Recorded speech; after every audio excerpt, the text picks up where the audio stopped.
What's up, guys? This is Maxwell Comics Inc. I'm your host, Sir Maxwell, and today we will be discussing a RWBY discussion. We're having another RWBY discussion, yay!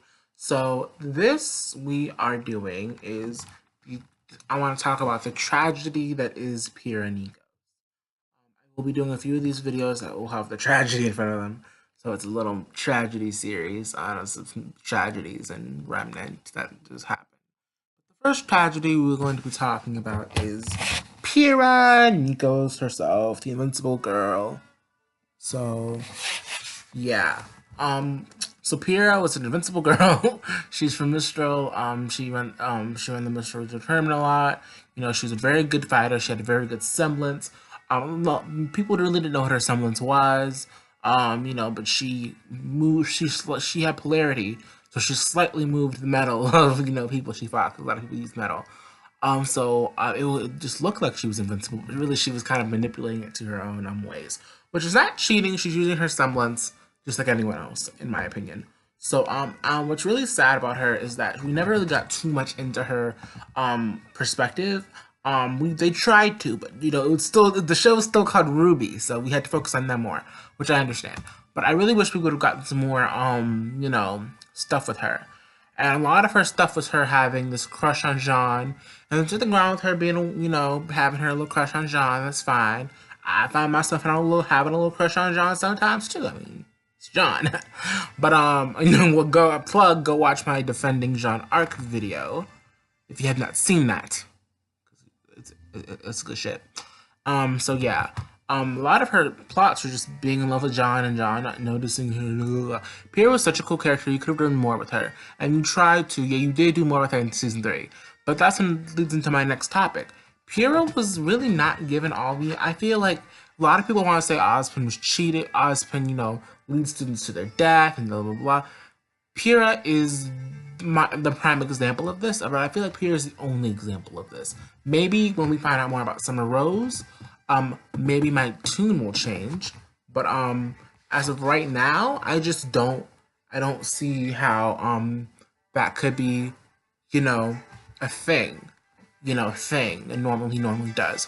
But with Pyrah, she was cheated because they did not give Pyrah all the information that Pyrah needed to know.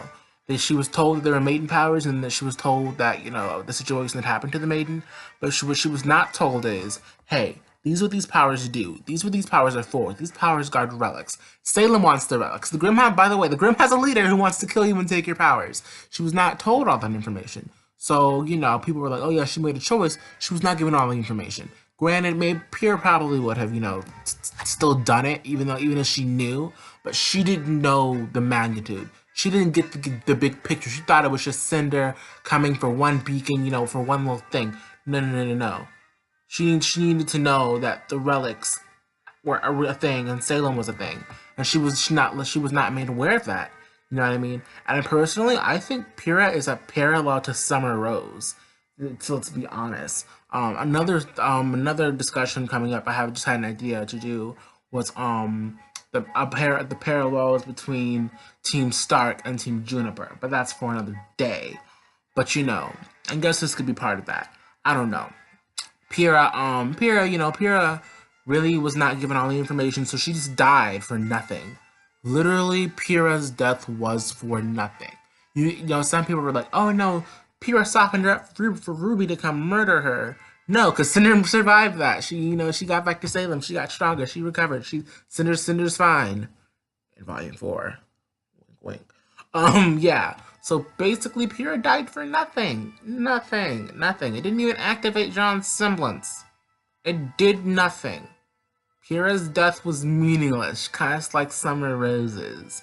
It's very, very sad. And, she was very skilled. She was very skilled. And from what we heard about Summer Rose, she was also very skilled. So, Pyrah could have been a great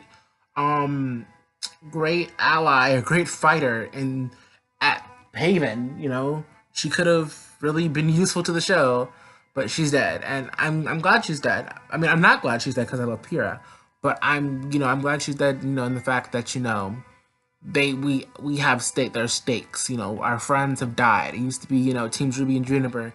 Now it's Team Ruby, and Juniper's missing somebody. There's always going to be that hole in the group. Pyrah's always going to be gone. She's not coming back, which I hate, but I love. I hate it because I love Pyrah, but I love it because it's a good story telling mechanism. You're not gonna pussyfoot out of it. You're not gonna pussy out of it. You're gonna stick to your guns. So you know what I mean? You know. So I'm really kind of on this Pyrrha thing. I just think it was really sad that she didn't know what she died for. That's the main tragedy. Basically, the point is that she died for nothing, and she didn't even know what she was dying for.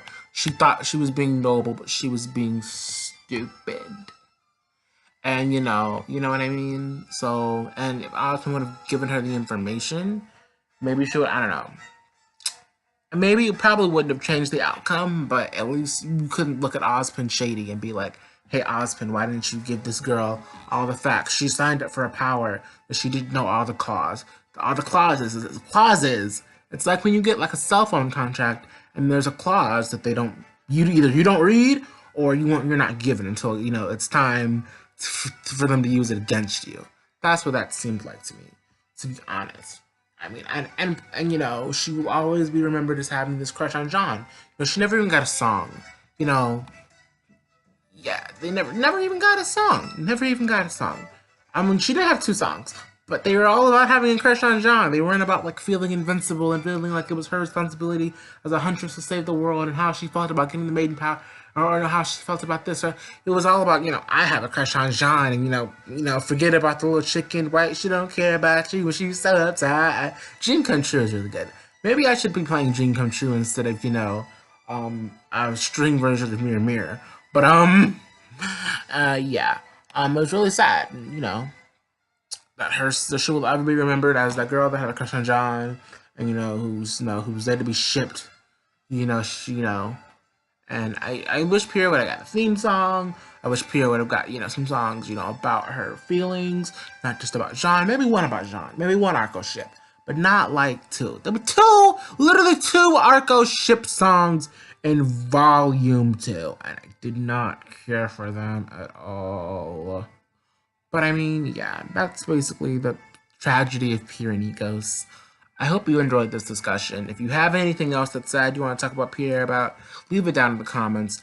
Leave it down in the comments. Do that, or message me on Amino, because I will be posting the link to this on Amino as well. Gotta get that traction. Anyway, like, comment, and subscribe. I'm bad at this outro thing. Subscribe for more videos like this. Yeah, subscribe for more discussions and RWBY and comics and whatever you want to do. Whatever you love about my channel, subscribe to get more of it. Anyway, I am Maxwell Comics Inc. This has been Maxwell Comics Inc. I'm your host, Sir Maxwell. May the power protect you. Bye.